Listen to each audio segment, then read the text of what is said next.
Последний костер этого похода. Завтра домой. Хорошо было. Собираюсь уже. Вещички собираю свои.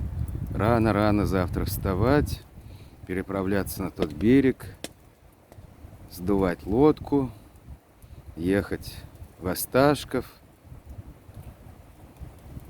потом в Балагое и оттуда в Москву.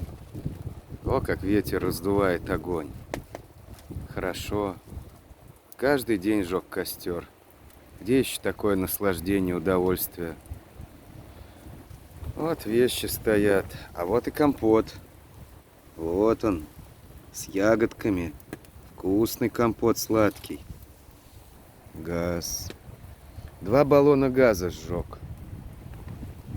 Вот это 3-й. И еще один неначатый остался.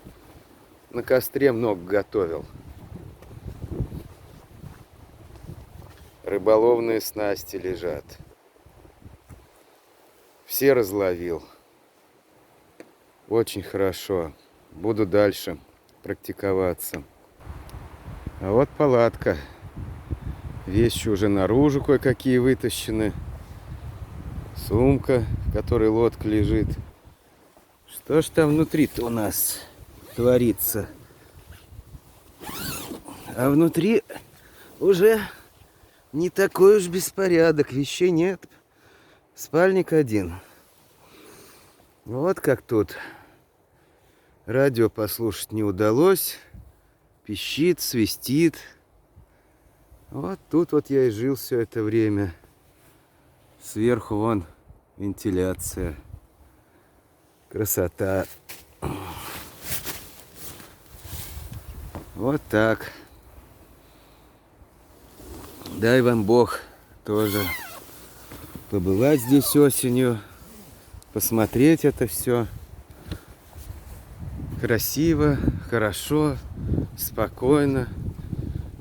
Никого народу нет. Это здорово. А вот это продукты лежат. Ах, много их. Чего делать? Вот кастрик. Горит себе. Последний кастрик в этом походе.